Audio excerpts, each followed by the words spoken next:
Welcome back to Real Deal Talk, ladies and gentlemen. Here we are. My guest today. Been waiting to get this guy in here.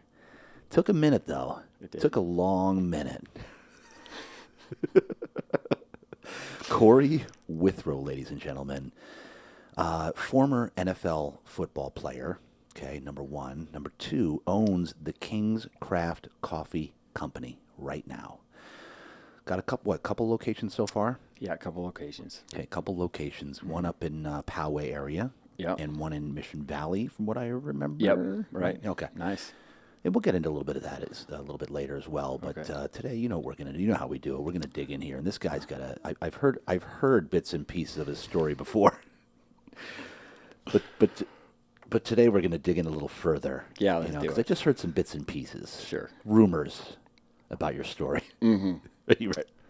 Yeah. You ready to dig in and share a little bit of this crazy story you got? Yeah. This testimony? What? Can we talk about though? Like, I know that we've not like met. Yeah.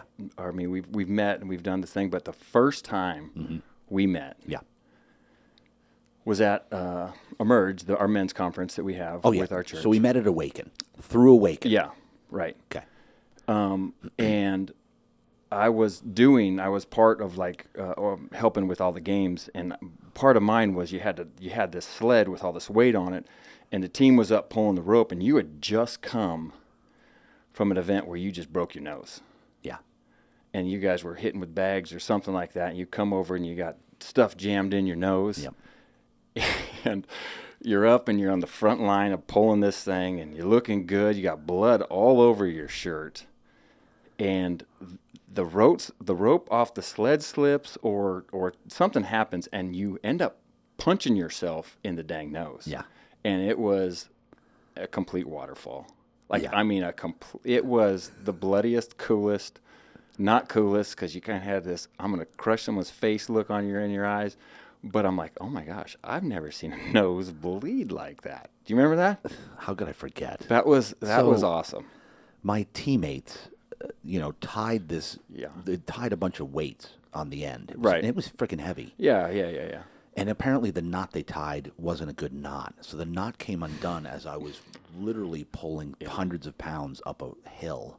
And it was just sand, and too. It literally went Yeah. right into my nose. And and I had just gotten the bleeding to almost stop Yeah. from the because I broke it at the prior event Right. in a gauntlet where a guy put his shoulder into my nose. I had a pad, but his shoulder crushed my nose. I had literally just gotten to stop. Yeah. And then There it went. Oh my God! I was more pissed that I couldn't finish the event Yeah. than what was happening to my nose, because I knew that they needed me to pull that thing up. Because it was It freaking took heavy. forever. And then because after you that, had to go, that and was then it took forever. We and it basically was- lost that event because it took forever. Yeah. So that's good. That was awesome. That was our first meeting. That huh? was our first meeting. Your I was first- super insignificant to you in your life, but to me, I was like, dude, that was awesome. That's So it amazing. was super significant to me. So, Wow. Yeah. So I inspired you. Oh well, I don't know. I mean, you've since then Yeah. definitely have inspired me. But then at that point, I was like, wow, you're tough. Yeah, that's cool. It was cool. It was cool. All right, so I'll take that. All right, so enough about me, Okay, Mr. Withrow. Let's get back to you, buddy. let's do it. Where were you born and raised? Where are you from? Born and raised Eastern Washington, Okay. Spokane, Washington. Spent my majority of my whole childhood there, like my Yeah. whole childhood there. It was. It's funny, like when I talk about my testimony and I talk about things that I mentioned how I was raised because. Being in a locker room for as long as I was in a locker room, people think, oh, well, that only certain people came up a certain way. And if you're of a different color or you're this, then you had everything given to you. And so for me to explain my childhood and my upbringing in that, it wasn't all, oh, man, this was a great childhood. My folks got divorced when I was 4. My dad was killed when I was 8. And my mom did an amazing job of raising, 4 kids. And my mom got remarried when I was 15, and my stepdad's still in our lives. He's still around. He's an awesome dude. But having to, battle as a kid was that part, like battling in society as young boys and young men. It's not always a bad thing that you have to overcome some stuff, Right. know. Yeah, And I think that as me kind of telling that part, like starting out by telling that part of my story, is like, man, I'm not any different than anybody else. I've had to battle, and I'm grateful for it. And that's all, like, really, that's kind of the story. We could be done by now. Like, you ready to wrap this thing up? No. Oh, okay, shoot. All right, What, are sorry. you kidding me? So you had 3 brothers and sisters then? So I've got a blended family. Okay. Blended when I was 15. But when you said that when yeah. your dad, Yeah. when they divorced at 4. Yeah, so divorced at 4. I had a brother, older sister. I was 4. Yep. Sister 6, brother 8. And then my mom she's a badass. She's a beast. Oh. We lived in a 2-bedroom apartment, and she gave my sister a room, and she gave my brother and I a room, and she slept on the couch. Wow. And I mean, she's just a champ. Like, and you would never know. She would never even, she was like, nah, that's what I had to do. Yeah. Yeah. She just did her job. She's Did humble. it. Yeah. So then Pops, how did Pops? He said he was killed. Yeah, he was moved to Whitefish, Montana. Was a wrestling football coach, and they were coming back from a wrestling tournament in 1984, and bus was climbing a hill, and there was an oil tanker jackknifed across the road. The bus couldn't stop. The bus hit it and exploded.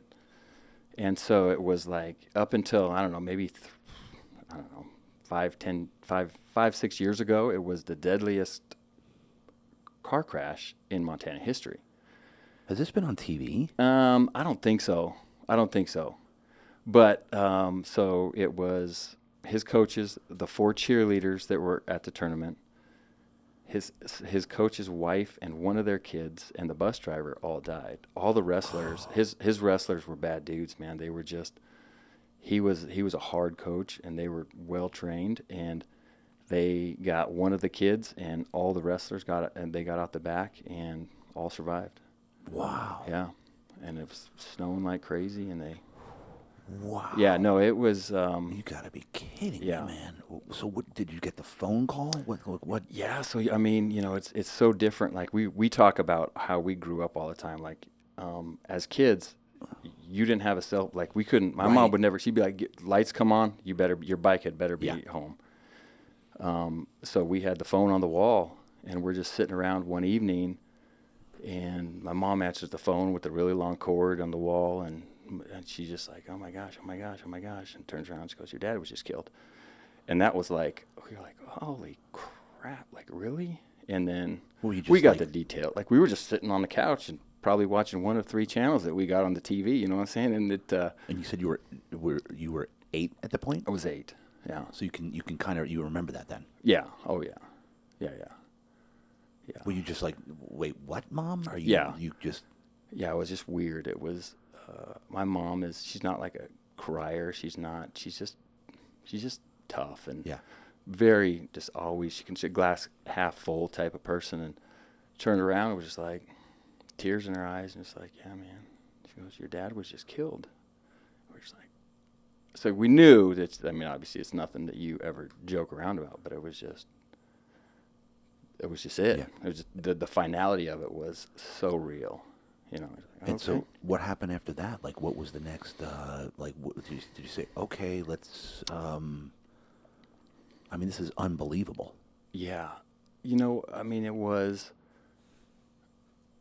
I think at that point too, she had remarried she did. Cause I was 8. I have a younger sister.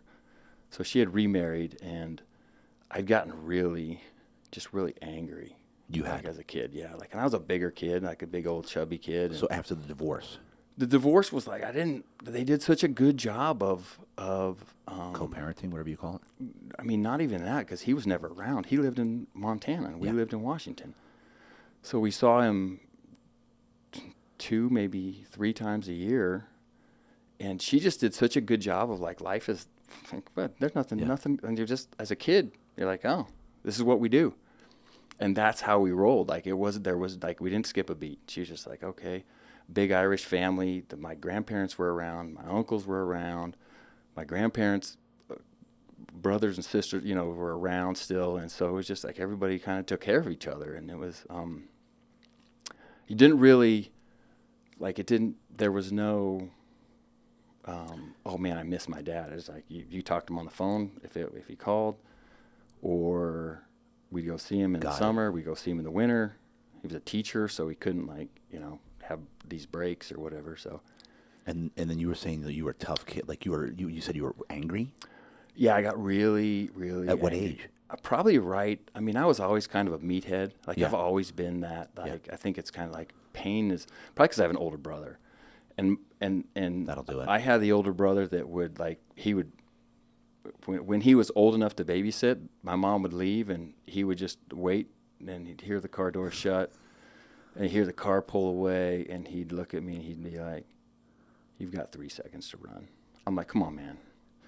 I can't run. I'm fat. You can't chase you me were a down." fat kid? Oh man, I don't know how, because I just ate crap, and it was just, I was a round kid, and I'd try to rationalize with him, and in the rationalization, he'd be like, 1. I'm like, "Bud, come on, you don't have to be a jerk, 2. And then I just think, okay, I might as well try to run. And probably I get 4 or 5 steps in, and then the beat down would come, and then my sister would try to get involved, and she'd try to protect me. I'd get mad at her. She'd slap the crap out of me. I mean, it was just one of those things where What age was this? Gosh, as far back as I can remember, he would he loved that game. He loved the run game. He loved it. Giving you a beat down. Yeah, yeah, and we didn't even have an Atari or anything like that. We didn't have anything for him to play, So he was just like, "I'm just going to go ahead. We're going to play Beat Cory up today." And so it was just, but I think all siblings should be raised with a little bit of that toughness. They should be able to go figure it out. Go outside and figure it out. Yeah, anybody that has an older brother that has an older brother. Yeah. Is usually pretty damn tough because the older brother freaking gives him a beat down. My mom and I just talked about this. Yeah. Because there's kids on my flag football team, and you can tell that the kids that are the toughest have older brothers. You're right. It's like a thing. Yeah. And they've got this competitiveness. Would he punch you in the face? Oh man, he would hold me down and give the tap on the chest, or he'd pretend like he's going to spit in my face, and they'd drill the spit down and suck it back up. Yeah, I mean, just the stuff, the rug burns or the face burns or whatever. And if I ever beat him in a sport, if we were playing kickball, we played baseball, we played a lot of baseball or wiffle ball or whatever. If I ever beat him in a sport, oh man, the beat down was real. It was coming. Mm-hmm. And he's what, 2 years older? 4. 4. Yeah. Oh. What's your relationship with them? Oh, we're like the best friends. Oh, yeah. Oh my gosh. Do you talk about that? Oh, of course. No, and he always says you're welcome. He always is. So yeah, no, it's. Okay, so tell me, you said you were angry. What made you angry? I think the finality of it, no, wait, that's not supposed to happen. I'm too young to be fatherless. Yes. Okay. Even though. That's what triggered it. Yeah, I think so.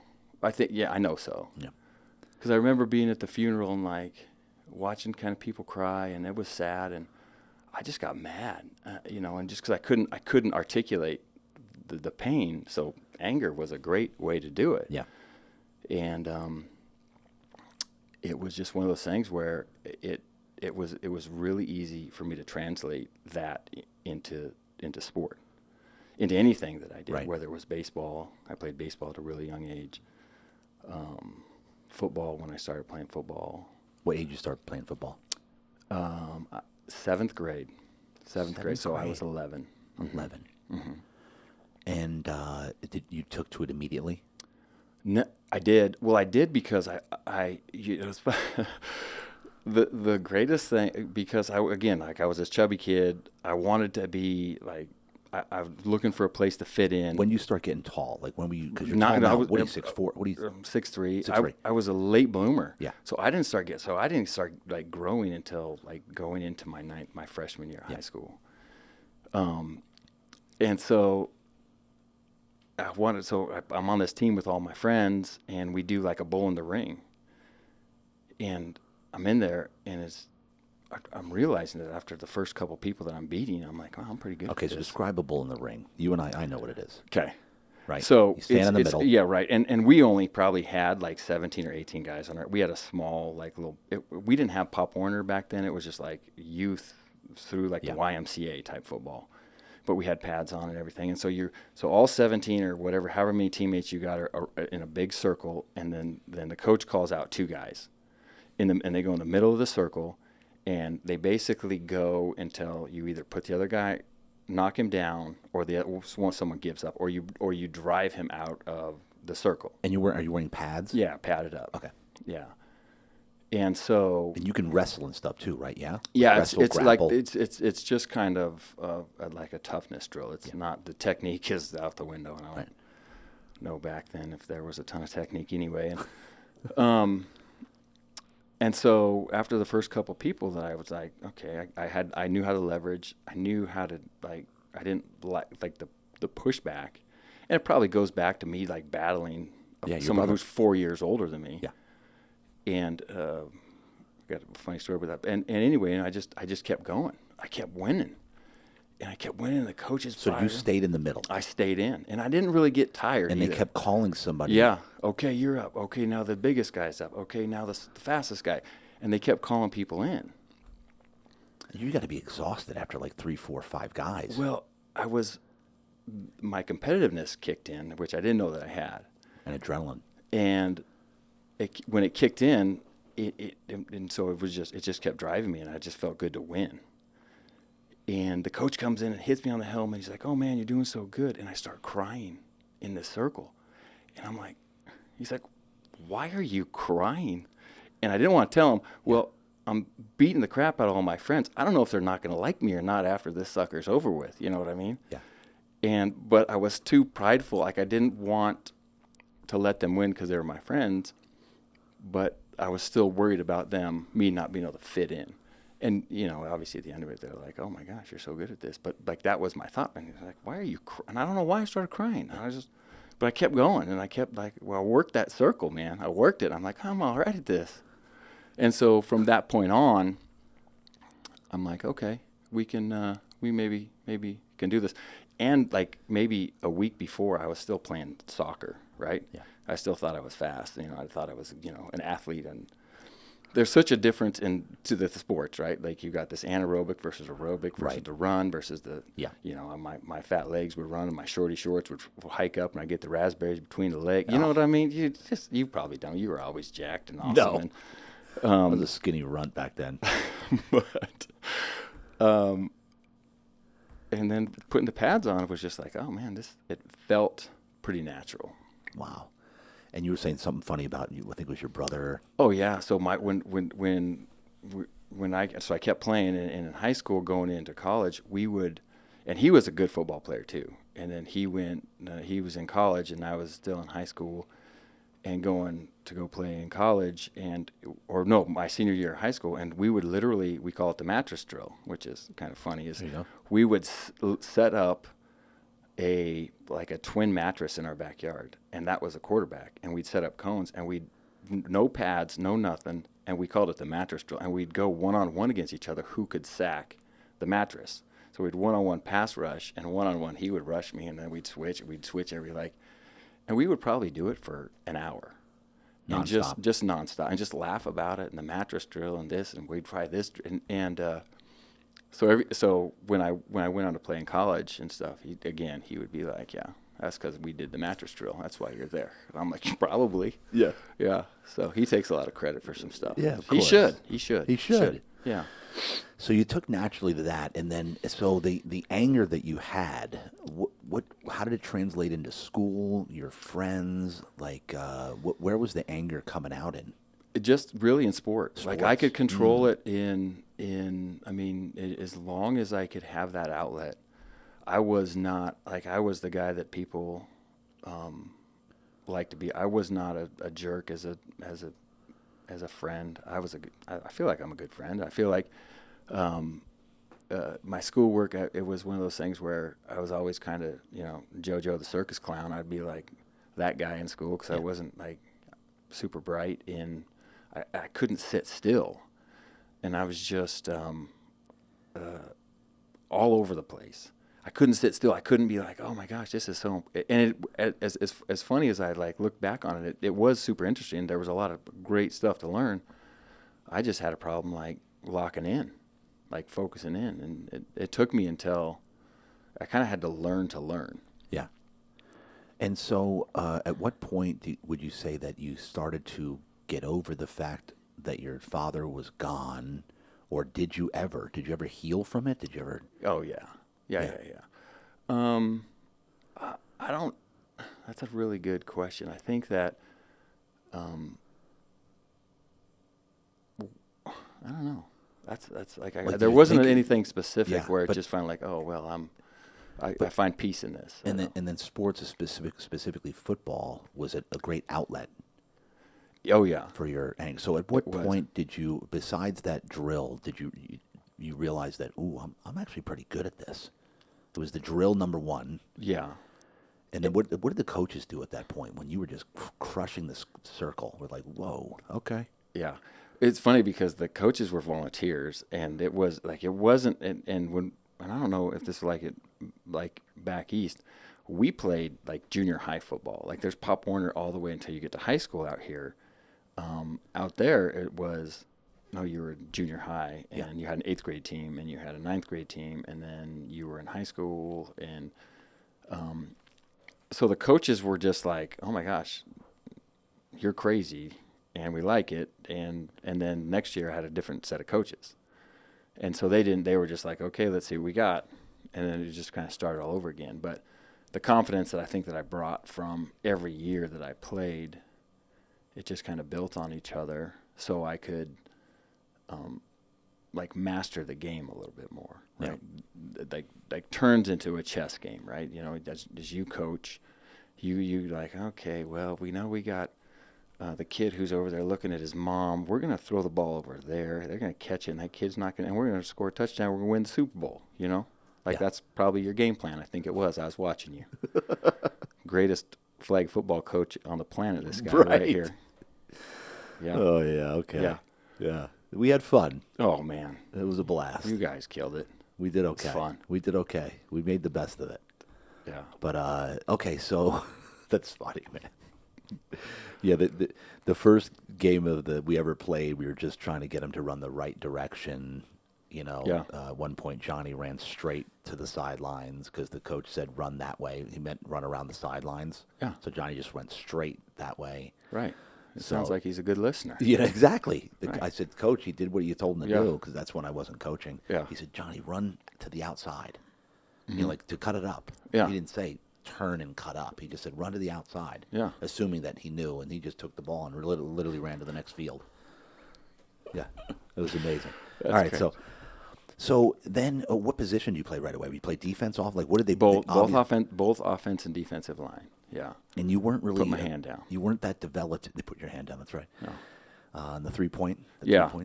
They're like, you're too heavy to play anything else. You got to. What was your height and weight at this point? Oh man, I don't know. I don't know. How fat were you? I was so my mom. This is how awesome my mom is. Your mother sounds exactly like my mother, by the way. Oh my gosh. Like identical. Positive. Yeah. Raised me solo. Yeah. It's how I got my entire outlook on life was turn everything into a positive. Yeah. So it's interesting. Yeah, she can do it. Yeah. All right, so go ahead. She's so well. There was a weight limit in this my thing, right? You had a weight limit, and if you weighed over 135 pounds, that was the number. Yep, I remember. Then you couldn't play. And if you were between 125 and 134, you had to have the black stripe on your helmet, and you couldn't carry the ball. Oh, really? Oh, yeah. I don't know what they were trying to protect, but it wasn't me. And so I was 136 pounds before the Saturday weigh-in. What age was this? So I was in the 7th grade. So I remember wrestling at 134. So I mean, it was like I stayed at that weight. And 135, 136, she says, here, she hands me some X-Lax. No, listen, that's how awesome your she mother? is. My mom. She goes, here, this is going to help you make weight. And they were chocolatey, they were good. I chewed them, and I'm like, oh my gosh, I'm in trouble. I was like Dumb and Dumber on that scene. And sure enough, 134. You made it. Made it. I made it. This was for the football game. Yeah, for the game. Yeah, and then they didn't really weigh me after the first one. I was really grateful because. I was on the opposite side of the spectrum. Okay. In Pop Warner, at your age. Yeah. Literally, they didn't want to let me play because I was too light. Wow. I'm not kidding you. Like, there was a minimum weight you had to be. Okay. So minimum and maximum, right? Yeah. I was on the minimum. Me and two other guys, I'll never forget it. Dan and BJ were their names, and the three of us were the defensive backs. All three of us played the defensive backs. All of us had to basically put rocks in our shoes to make the weight. Seriously. Yeah. We put things in our pockets. Right. To weight. I don't even know what the minimum was. 80 something. Mm-hmm. Crazy. Yeah. My first year coaching Pop Warner, we had a kid, and he this year just graduated from the Naval Academy. He was an amazing wrestler. He was on the minimum side. We would put 5-pound weights in his thigh pads. Yeah. And be like, hey, do you want to play? Or just like, yeah, put him in.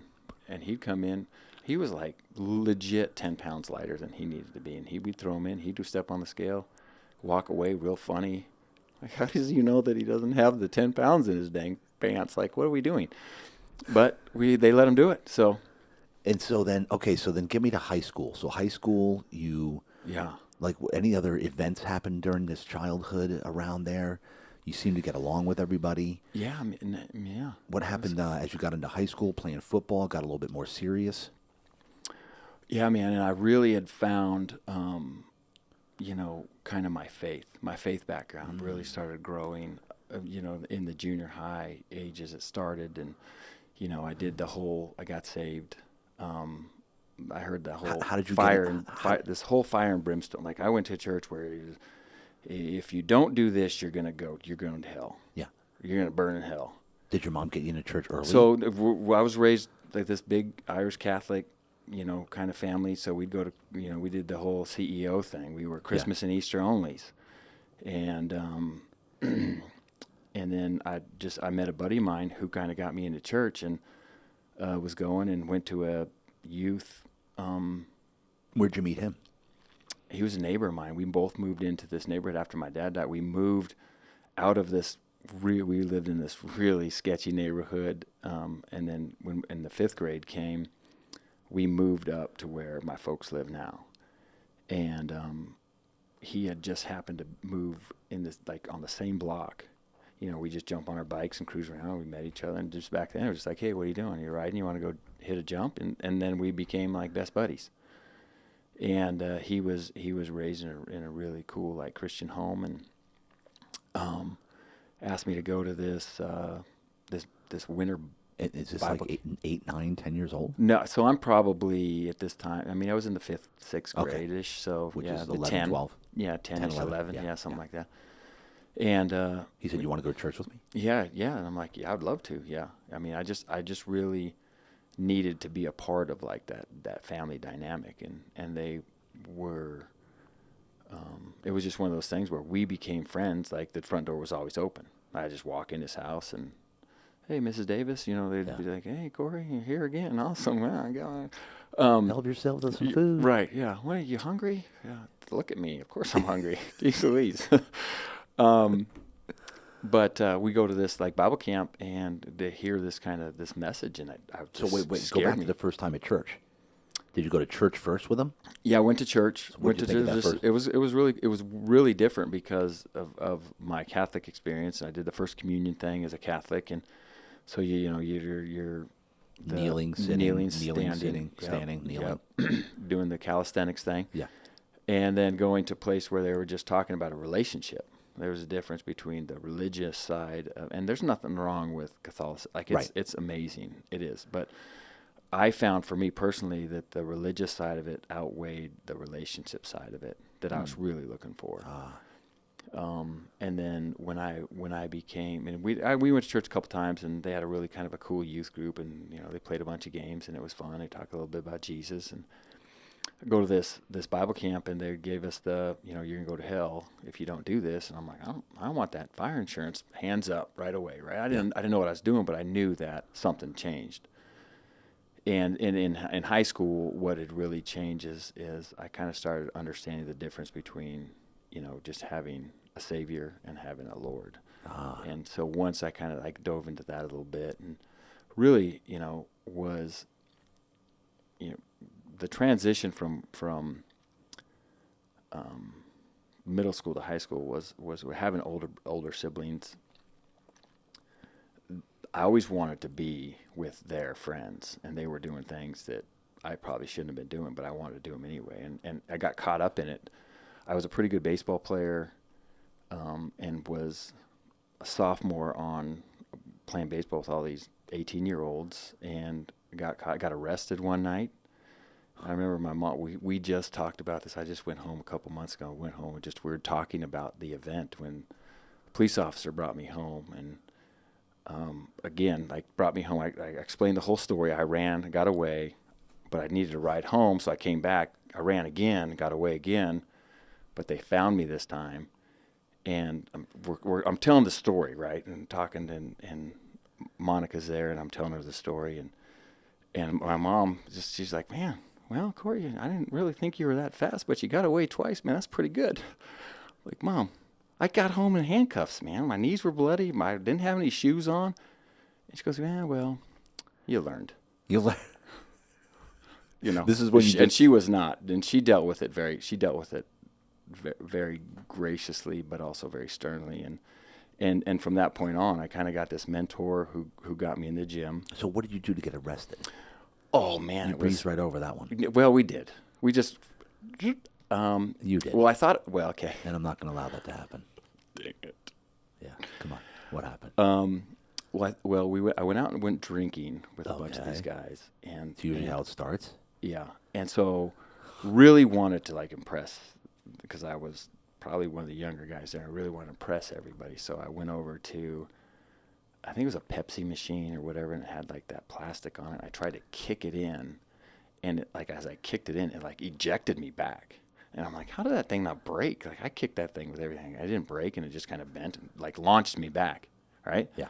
I'm like, oh, no way. So they had bags of fertilizer right next. It was like a drugstore, like right next to like this McDonald's where everyone hung out in the hometown. And so I start launching these bags of fertilizer all over the place. Well, as I'm like mid-throw, I see the cop cars. Like, someone obviously called the cops on me. And this cop car kind of pulling up, and as I just like let it go, I just kind of turn and just take off. And I'm wearing like shower shoes. And, we called them, like, there were sandals when we were kids. And I kick them off. I run across the freeway, run across the street, and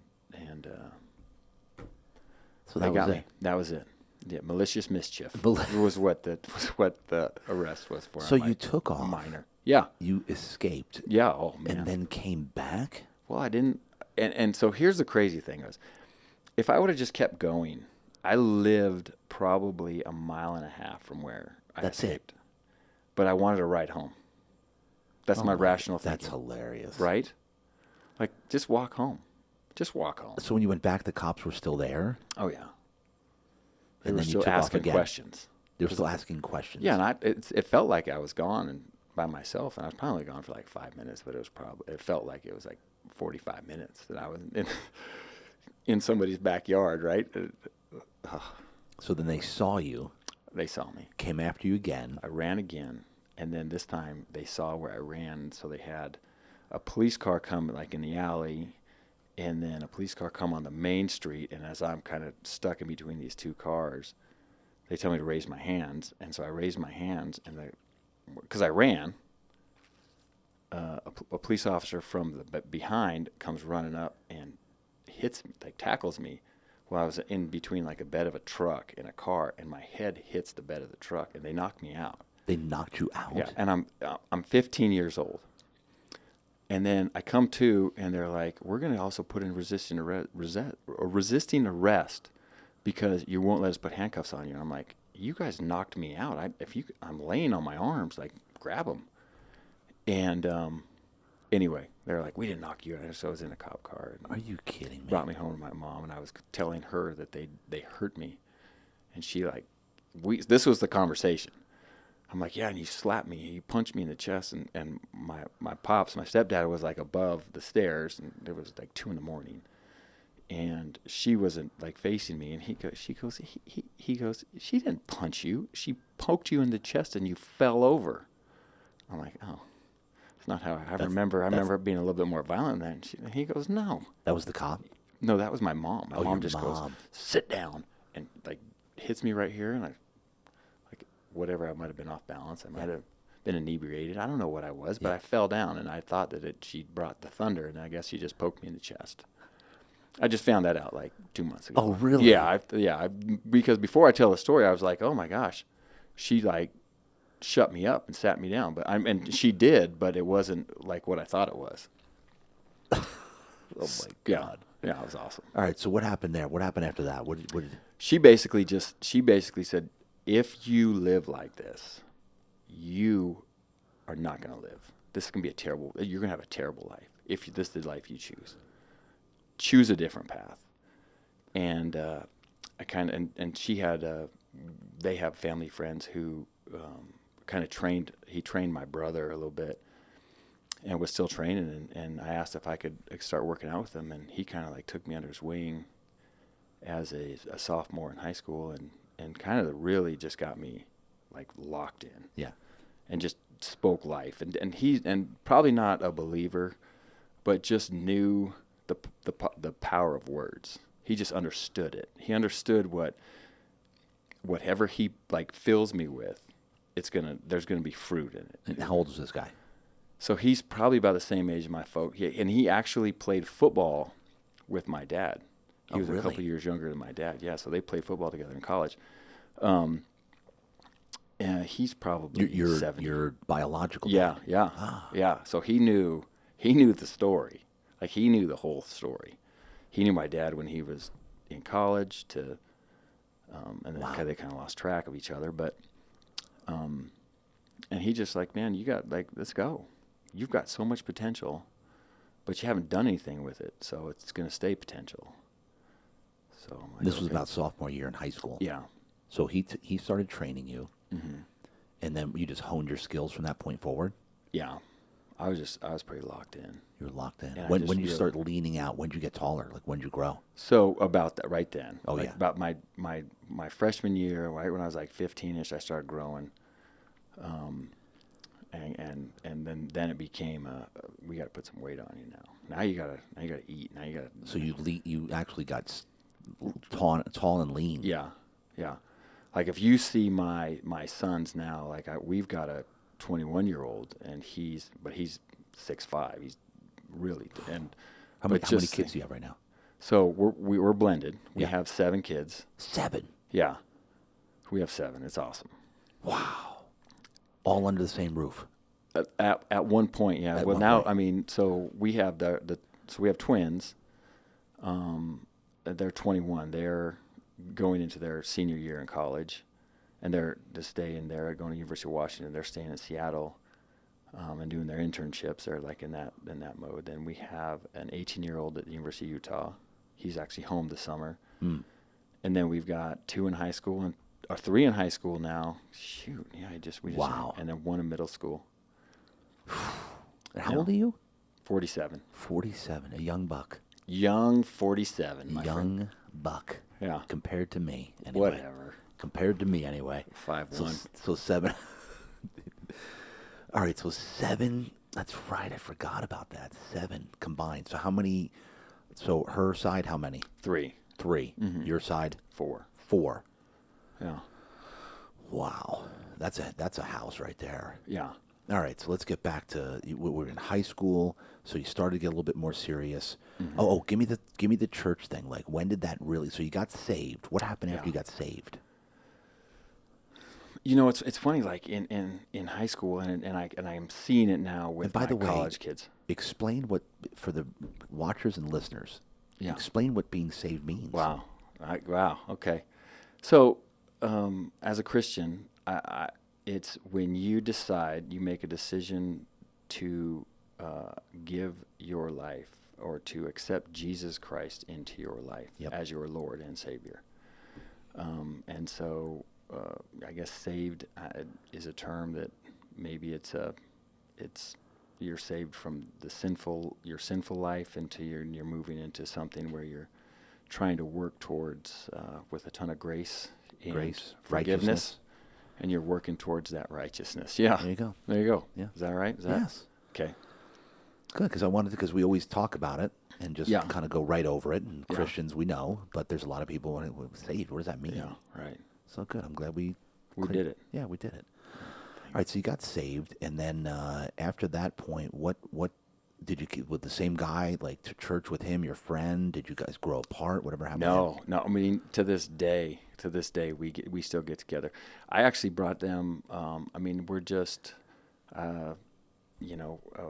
went back home last May, for his sister passed away. She battled this osteosarcoma, and passed away, and went back, and just, I mean, my gosh, his mom and his brothers and everything, like, it was just like we never left, and Wow. So we're very, his wife went like they were high school sweethearts and college, and they're awesome people. Yeah. And you obviously told him about the church you're with out here. Oh yeah, they came out to emerge. Oh, they did. They did, and so he actually asked me to baptize him, and so I baptized him in 2018. No way. Yeah, so it was so crazy, like, to tell everybody, like, this guy, he's the one that introduced me to where my faith where it started. Wow. And then he looked at me and my other buddy Phil, who we, like, from the 5th grade on, we've been just boys. And he came down from L.A. Tom came down from Washington, and we went to Emerge, and Tom, we were sitting there on Friday night just by the fire, and he's like, "Hey, Cory, will you guys baptize me tomorrow?" And we're like, "Yes." Wow. So amazing. yeah. Oh, that's a great story, bro. It's awesome. Great story. All right, so high school, at what point did you realize you're going to move forward and go to college with football? You start getting letters. I was starting getting letters my junior year. When did you start getting, like, recognition for, like, all state, all this, all that? Yeah. When did that start happening? My junior year. My junior year, I was all city, and, like, I don't know, second, third team all state or whatever. In my senior year, and then you start getting the letters from the colleges, and back then, University of Washington, and in the early '90s, they national champs, and you getting these letters and invite you to their camps, and they go and do all this stuff. And my senior year, so that summer before, what positions were you playing at this point? I was playing offensive and defensive line. I was playing tackle. Yeah. I hadn't moved inside yet. And so I go to, I'm getting all these accolades. I go over to this camp that I got invited to at the University of Washington, and they look at me, and I'm probably maybe a little shorter than I am right now, but I might have been 6'2". What was your weight? I might have been 200 pounds. Really? And so your senior year, you were maybe 200, that's it? Well, that was a summer. By the start of my senior year, I was about 225. Okay. And they look at me, and they're like, "Wait, you're the one we've been sending these letters to?" Because they didn't have access. Like, they don't have access right. to. Yeah. They're like, nowadays, all they do is hear, and they can read. Okay, Cory did this, and this, and he's got all these accolades, and they took one look at me physically and said, "You're off our list." But that was a Sunday, and the camp went all the way till. So you Friday. went up there. Who took you there? No, we went up there with our we had like 8 or 9 guys from our high school go up there. That were all getting letters? They just wanted to go to the camp. Like, it was just a good camp. I talked them into going to the camp because I was getting these letters, and so, hey, let's go. I'll go to this camp. These guys are great. We'll get great coaching. We'll go there for the week. And so there's 8 or 9 of us, and I think we just, like, caravanned over. We were. I mean, it was from, like, Eastern Washington to Seattle. It's about a 4.5-hour drive across the state, and so we just drove. So give me the scenario here, bro. And you walk in. Give me the whole thing. You walk into where? So to meet where the you coach. just go check in. Where you just go check in. You're getting your pads, and you're getting your stuff, and you're getting your room because you're staying in the dorms, and you're getting the experience, right? of being this college athlete and walking in, and there's just a ton of big dudes in there, right? And I'm walking there thinking that I'm big, and Yeah. I'm like, holy crap. Anyway, they tell me that, they rip it up, so it makes me. So you walk into them and they go, "You're the guy." Yeah, you're You're Cory. like, yeah. You're on our list, but are you? That's you? Like, yeah. Like, oh, you're not big enough to play in the Pac-10. It was Pac-10 back then, and I'm like, oh, really?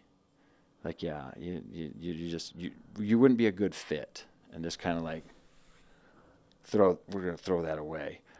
But Right it was in at the front of beginning. Yeah, it was the beginning of camp, and so I'm like, oh, okay.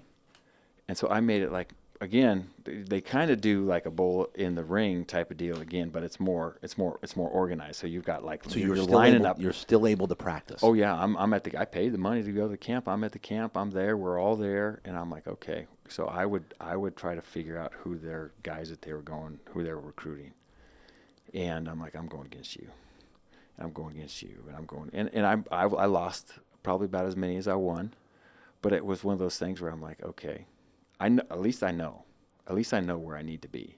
Yeah. My technique, my strength, all this stuff, I need to know where I need to be, and I'm going to make you guys pay for this. Anyway, so going to my senior year, I'm about 225. So you did pretty good in the drills, but they didn't give you any invite back. No. Still too small. Yeah, you're done. And this is what, junior going into senior year? Yeah, it's 1992, yeah. 1992. Junior going into senior year. Yeah. Okay. Yeah. So then you do your senior year. Do my senior year, become the MVP of the league, all-state, was like third team All-American, still at 225 and 6'2". And so I get all these little schools that want me to come because now they know my size. Now they can see how big or how little I am.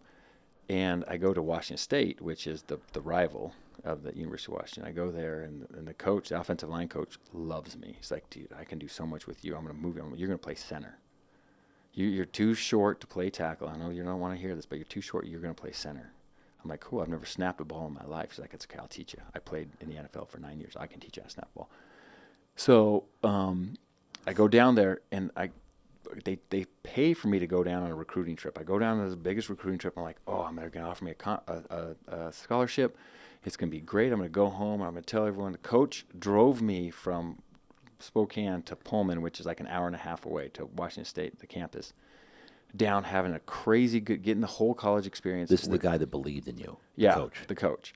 So I go in front of the head coach, and he looks at me, and he kind of is looking at the paper, and he's like, man, everybody really likes you, but you're too small. You can't play for me. You can't play in the Pac-10. You're too small. If you want to walk on here and try, then we'll let you. But other than that, you're probably not going to see the field. You're too small. And I'm like, okay. So the car ride home was with a coach where I thought I was going to get this scholarship, and he had all this belief in me, and he was mad that the whole situation went down. And anyway, so I'm like, all right, there's an opportunity. I'm going to go take it. My mom starts singing the Cougar Fight song. She went to Wazoo. She's like, okay, go get it. You got this. We're going to do it. It's going to be awesome. Walk on. Just walk on. So I did. And this is, you said University of Washington or Washington State? Washington State. Okay, Washington State. Okay. Yeah. And University of Washington was the original guy that said they beat it. Yeah, beat it. Yeah. Okay. Yeah. So, but it was that's where I really kind of found my faith is I go to Washington State as a walk-on and really kind of got like this third-class citizen thing going on. Like, oh, you're not a scholarship guy. Oh, you don't get these shoes. You walk-ons get these shoes. Oh, you don't get this locker. The walk-ons are in this locker. And I'm like, okay. Anyway, and it really got to me. Like, it really, really, really got to me. And at the meantime, like, I'm in the weight room, and in the weight room, like, nowadays it's so much different because there's so much money in college sports. Like, the football team now has their own weight room. When I was going, right, especially at Wazoo, Washington State, is everybody had to work out in the same weight room, and we called it the dungeon. It was dark and it was gross and it was awesome, but it was just like a Rocky movie, right? Yeah. And one of the track guys was in there. He's like, "Hey man, Cory, I went to your high school. You should come to FCA." And I'm like, "I don't know what that is." "Oh, it's on Wednesday nights." I'm like, "I usually drink on Wednesday nights. I'm not, Anyway, and so I kind of kept like avoiding this guy. I go home, just completely defeated for Christmas break. Just completely So defeated. the original visit out there was you were starting to practice, try out for the squad. What was the whole scenario? The initial one was just a recruiting trip, which is like, hey, Right, come to our school. Yep. I signed a letter, a walk-on letter, a letter of intent to go play there, and then I went out there in August and we started the season. Got it. I redshirted because I wasn't the biggest guy ever, but I redshirted. What does redshirted mean? Redshirted means that you get to practice, but you're not allowed. Like back then, you're not allowed to play in any games. Right. So you're a practice player, and we're going to develop you. It's a developmental year for a lot of people. So I redshirted and didn't play in any games. They'd let the red shirts and the walk-ons suit up for home games because they had enough gear, and you could just go to your locker room just to get the experience, which I did because it was a really kind of a cool experience. I wanted to say I was a part of it. And anyway, I go home and completely defeated. It's still pretty angry, and now I'm angry that I failed. Like I really felt like, I'm like, oh my gosh, everybody was right. I'm too small. I'm not good enough. Is the season over at this point? Season's over. Season's over. Season's over. We went from like the year before where Drew Bledsoe was our quarterback. He's just a number 1 draft pick, to that year where we were just average. And I didn't understand, there was so much more fighting. Like players would fight each other. Yeah. Which took some getting used to, and then it just became really kind of fun once you got to a certain stage. But like as the walk-on, it was not super fun. But I go home and I'm like, man, there's no Christians on the football team. Everyone is partying, and the women and everyone doing things that you see in movies. And 2 is I failed. I'm a failure. I can't go back there. I can't show my face. I can't. As a matter of fact, I was so defeated. I'm like, I'm going to end my life. I can't. It was that bad? Bad. It was bad. And I just was in such a terrible place. And my mom was still working, and she worked her butt off. And we had this old Reader's Digest around. And my grandma used to read the Reader's Digest. And so I don't know if she decided to just pick it up just to kind of honor her or whatever.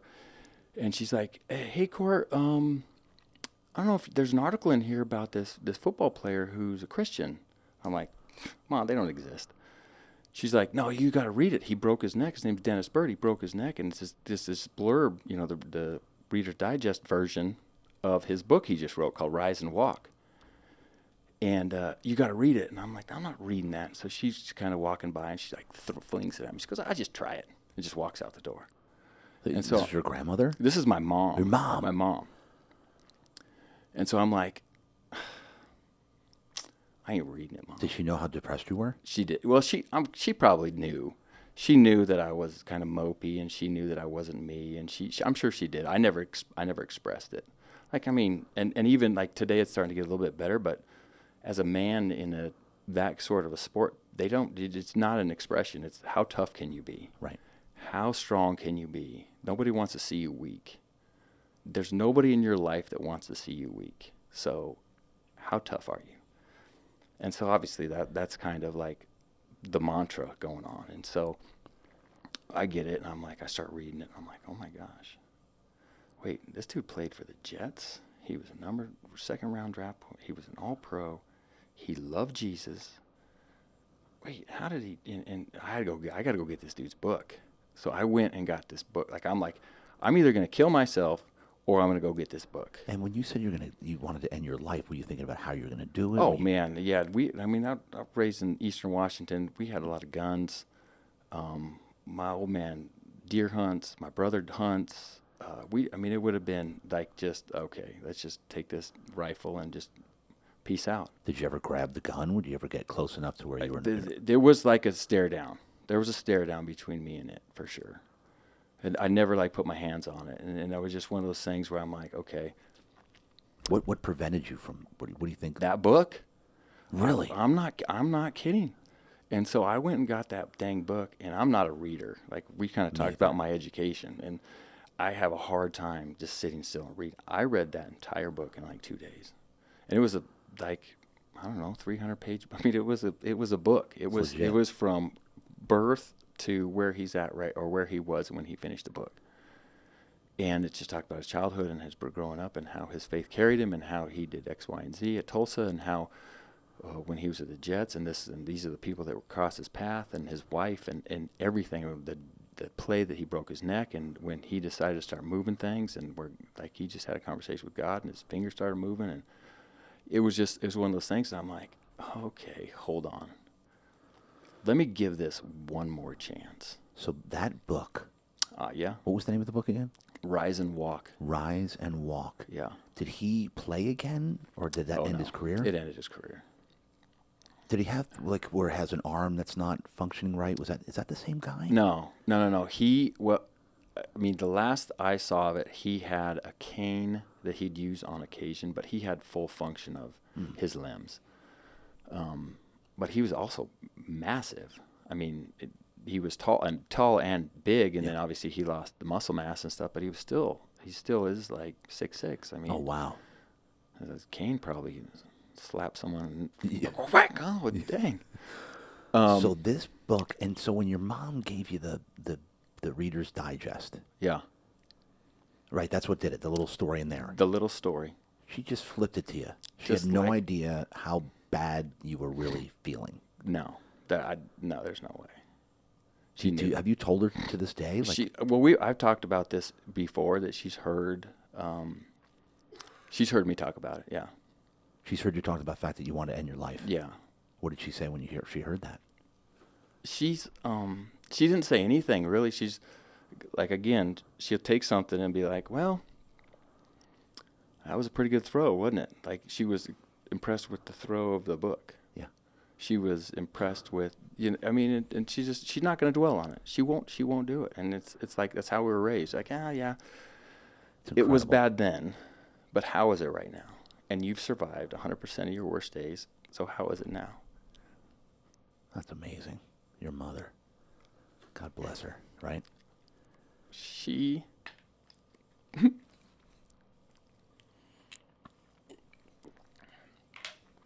something else. Yeah, I tell you, I can't hear enough about her. I love it. Love it. No, you'd love to meet her. She would talk your face off too. Oh, I would love that. Yeah. Would love it. Yeah. So, yeah, man. And so I went back and that dang. So you said, let me give this one more shot. Let me try it. So did you call the team? Did they know you were coming back? They had no idea that I wasn't gonna come back. I don't know that they cared. I don't know that they cared. I don't know that they knew I was really on the team still. I was still in the walk-on locker room. And I wish I had like a visual to show you the difference between the stages of the locker rooms. And they don't have it anymore because they just have a massive, massive locker room. But so I go back and we start like winter workouts. And they're good. They're going good. And it's just they feel easy. And I'm probably at the time maybe like 240, 245. And so I'm gaining weight. I'm getting big. As a center in the Pac-10, I'm 245-ish maybe. And I run into my guy, Jed, who was always asked me to go to FCA, to go to Fellowship of Christian Athletes. Yes. Oh, come to our Wednesday night service. And I'm finally like, man, you're still asking me. I'm coming. Yeah, I'll come. I'll sit in the back. I'll be fine. And no one's going to. I tried to invite some people. Nobody would come with me on the football team. And so I show up to this thing. And it's, they make an announcement. They do like the worship thing. They make an announcement. Hey, we're changing the format tonight. Just tonight. We just decided to change the format. And I'm starting to get a little nervous, right? Because I'm like, change the format. I thought I was just going to sit here and listen to someone talk and go back and just start my homework, whatever. Like tonight, we're just going to spend the next 2 hours praying. And this is how we're going to do it. We're going to do a corporate prayer. We're going to break up into groups of 8, and then we're going to break up into groups of 4, and then we're going to break up into groups of 2. And 2 hours of me thinking that I was going to just hide, where God probably was just laughing. He's like, watch this. He's going to have to learn to pray right now. And literally kind of learned and just really how to talk to God. And left that place and like, oh man, that's the difference between having fire insurance and having a Lord, right? I just learned that tonight. Wow. And the next week, and again, it just... Did you come out of there like, whoa? Oh my gosh, on fire. Like, did you tell your buddy, thanks for staying on me? Yeah. Oh yeah. Yeah. And we talk about this stuff. Was he like, how do you think, because he's like, how'd it go? And I'm like, dude, you just changed my life. Like, you don't understand. You literally just changed my life. And he's like, oh, good. We'll see you next Wednesday. And I'm like, yeah, you will. And so I got involved in FCA. And what did it? Was it just praying? Like you just... It was, I don't know if it was just like, it might have been this being able to really just peace and grace and just whatever that the atmosphere was there. It broke something off of me. Wow. And so the next week I earned a scholarship. They literally stopped practice and said, all right, no, they didn't. They didn't stop practice. They did not stop practice. How far into the season were you at this point? We were going into spring ball, so we hadn't even started the next season. So you were just practicing? We were just practicing. And what happened in practice? Were you crushing it? Oh, man. And I was having fun. Because it seemed easy for you. Yeah, and I was flying. The mental side of it was easy because I understood the game. And then I understood the offense. And then so mentally it was simple for me. Then I could just What be flipped me. the switch before the Wednesday thing? When you went from, was it the book? The book. That put you in a mental mindset of...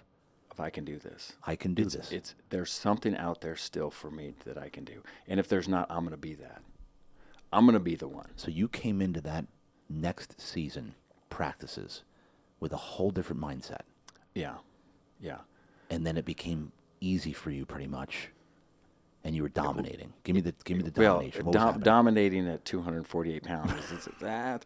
But I could run, and no one else, all the bigger guys couldn't run, and they didn't have great hands, and so I was able to use my strengths, and they would get tired. The defense would get tired. I wouldn't get tired, and that kind of with my mentor back in high school, he would always tell me, he's like, don't run, don't condition with the guys that you play with. Condition with guys that are better than you. And so I would find all the fast guys and I'd try to keep up. And they'd break me off and I'd go and I'd be like, oh. But then compared to the other guy, the big boys that... Oh yeah, lap them. Yeah.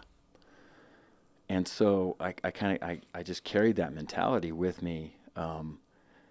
And we get done with spring ball and... Go back to the practice where they announce you. Well, they just announced the walk-ons that these guys are eligible. Like, they just announced. They were just like, hey, Cory, we had a punter, we had a receiver, we had another offensive lineman. These guys are eligible. We'll see what happens. And so it's over. Spring ball's over, and the head coach who told me I was too small he calls me out of the weight room and goes, I need you in my office. I'm like, okay. He sits me down. And he goes, I don't like the fact that you're trying to threaten me in leaving. So since you're doing that, I'm going to give you a scholarship. And he goes, I don't like how you're doing this. So I don't like. And I'm like, Coach, I have never thought about leaving at all. And he goes, well, that's not what your offensive line coach said. And I'm like, oh my gosh. He used leverage because I had such a good spring ball that I was going to go somewhere else and play. He told him that. And so, obviously, there was no texting, there was no anything, and I get out of this meeting, and I signed the contract, and then So he was pissed that you. Oh, he was mad that I was trying to leverage the fact that I had a good spring to leave. And I'm like, no, I wouldn't. That's not anyway. So I walk out of there, and he's out there, and he's kind of chuckling. I'm The guy that. my offensive line coach is like, I had to say something. We have to keep you here. And I'm like, I wasn't planning on going anywhere. And he's like, well, congratulations, and you got your scholarship. Wow. And so then all my guys that came in that same year with me, they heard about it too, and so they were all out there. So it was really cool. Wow. Was that an incredible moment? Yeah, it was like, okay, and it was all like a godly thing. I was really grateful. Like it's really like kind of opened up. Like, I mean, it's easy to say, oh, I worked hard for it, and I did. And I worked hard for it, but I had so much gratitude for the grace of just me being an idiot up to that point. That God's like, I got something for you. I got something just like, it's going to blow your mind what I got for you. Just hang on. And it was kind of like the validation of that is like, you ain't seen nothing yet type of deal. And this was the week after you prayed, yeah? Oh, yeah. Yeah. It was like spring ball was going on. I'm like, okay, I'll go. And what? How about that? Isn't that crazy? It was awesome. Wow. Yeah. All right, so go on from there. What happened? So then I ended up, the next year I was on special teams quite a bit, and then the following year, my sophomore year at 255 pounds, I was starting on the offensive line in the Pac-10. We actually, in 1995, we go to Lincoln, Nebraska, and play. They were the national champs that year. They beat the University of Florida 54-7 in the national championship game. They had like Tommy Frazier and Ahmad Green and their defense, their whole defensive line, all from Jersey, all got drafted in the first round. Like 2 of them were drafted that year. 3 of them were drafted that year, and then the other one was the brother of Jason Peter, who went to the Giants, and he got drafted in the first round of the year after that. I mean, they were so stacked. And we go out there, and I'm 255 pounds, and we're in Lincoln, Nebraska, and everyone's wearing red, and it was one of the coolest experiences, and we were winning 7-0 at the end of the first quarter. And the announcer came, and the announcer comes on and said, "This is the first time that the University of Nebraska has been down at home in whatever amount of years." And the crowd clapped. They clapped. They were like, "Hey, man, good job, guys. You're doing good." At halftime we were down 14-7 or something like that. We were coming out, and the crowd was like cheering for us, like, "Oh man, you're giving us a good game. I'm like, oh, that's pretty cool. Wow. And that was kind of the year where I just really, we removed the whole, oh, you're too small. The status was completely taken off me. Yep. You can play, so let's see you play. And then my junior year, I played center, and my senior year, and then and the accolades started coming, and with the agent, and then, okay, this is what the NFL is going to, like, this is the potential. What weight did you get up to by senior year? I think maybe I was like 275, maybe 280. I think we played in the Rose Bowl. We made it to the Rose Bowl my senior year for the first time in 61 years. We played at the University of Michigan. They were the national champs. They beat us 21-16, and I was 282 maybe. And what were you just eating? How did you gain all the weight? Yeah. I mean, and obviously it was the training was a little bit different. Yeah. But just the calories. I mean, just eating. You were massive. Protein, and it was crazy. And so this is senior year accolades, and then what happened? Did an agent contact you? What happens? Yeah. Then the agents start calling. Or does the school put you in contact with one? A school can't, or they couldn't back then. Now with all the NIL and all the other kind of rules and the likeness and stuff like that, they can do whatever they want, really. But back then, the agent had to wait until your last game, and then they could start calling you, and then you could figure out who you want to. So how many agents called you? Maybe 2. 2? Maybe 2. Yeah. So it was still like, he's too small to play in the NFL. I don't think he can do it. It started back up again. It started back up, yeah. It started back up. And at this point in time, I was like, yeah. There was zero offense to it. It was like, listen, I understand. I understand I'm not 6'4", 315. I get it. And the offensive line coach, Mike Tice, for the Minnesota Vikings, who he played for the Seahawks. He had a place out in Washington. So he would always come to Washington to work out guys, but he just really wanted to come home. Yeah. And Mike Tice, also a Jersey guy. Yep. But he came out, and we did our workouts, and I had a pretty good workout, and then he put us through like these offensive line drills, and he looked at me, he goes, you weren't even like on my list. I didn't come out for you, but you're going to be a Viking. If I have anything to do This with is it, Mike Tice? yeah, you're going to play for me. And he's like, I don't care how small you are. My center right now is 285. I could care less. Okay, you can move, and I'm gonna watch film to see how mean you are. If you're mean enough, you can play for me. And then, so you knew that was a shoo-in. I'm like, oh, geez, I just ripped a guy's face mask off. We can do this all day long. This will be fun. Yeah. I mean, I got the chip. I got the little guy chip on my shoulder. But it was, and he called me again. You know, I think we had a cordless phone at the time. And Cordless phone. called me after the draft, and I didn't get drafted, and said, hey, you're still available. Did any other coach come out and work you out? And I'm like, no.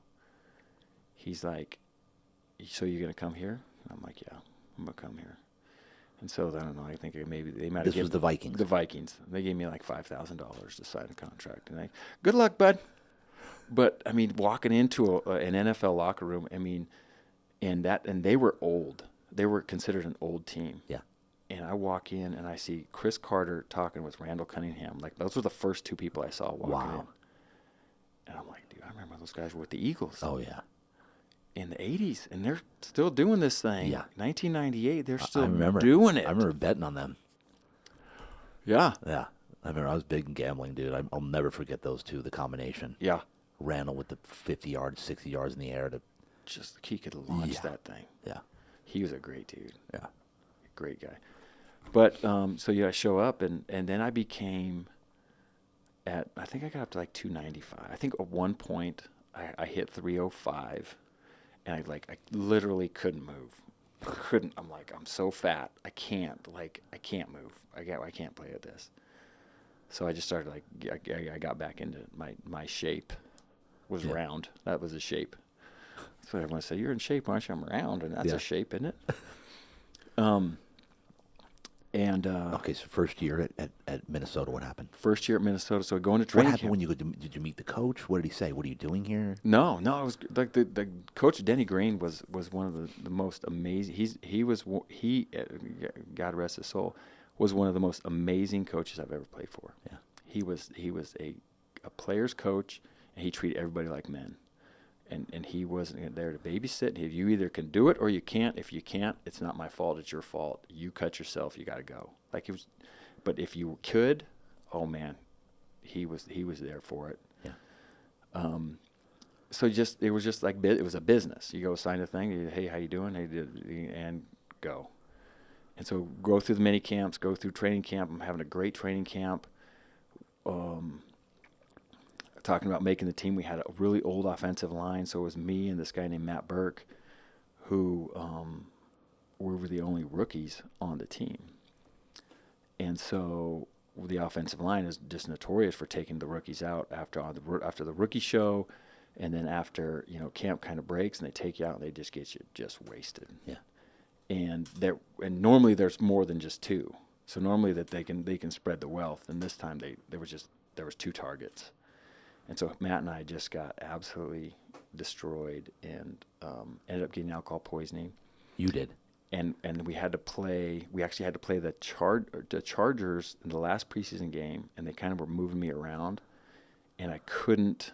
I had probably the worst football game of my whole, even back in the 8th grade, the worst football game I could ever have. I got cut. You're not mature enough. It had nothing to do with my size. Didn't have anything to do with anything. Listen. Sorry. This was the Vikings. The Vikings. Go home. Was it because of your alcohol poisoning hangover? It had to have been.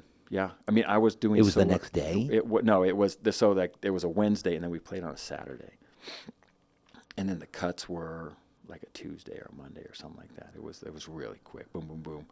Next thing you know, I'm on a plane.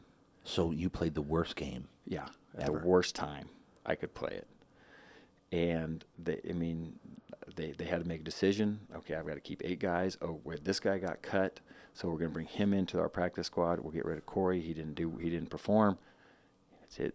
Again, I got no one else to blame but me. Yeah. There's the accountability is 100% on me. So I'm like, okay. So I remember going up, flying home on this plane, and thinking, what am I going to do now? And so I was a substitute teacher and working out still. Worked at a And this is back in what, Washington? yeah. Flew back to Washington. So you became a substitute teacher. Yeah, I substitute teacher and was working at this loading dock in for Costco. And my then father-in-law was a big wig at Costco and got me this gig, and then my then wife got pregnant, and he moved me into the security in the corporate office. And I'm doing my little security deal. And part of my security was I had to manage. They had this full just corporate gym, like I'm talking about real gym, and no one ever used it. And so part of my security was I got 2 hours in the gym. And my ex-father-in-law would literally say, go make sure the gym's secure. I go and work out.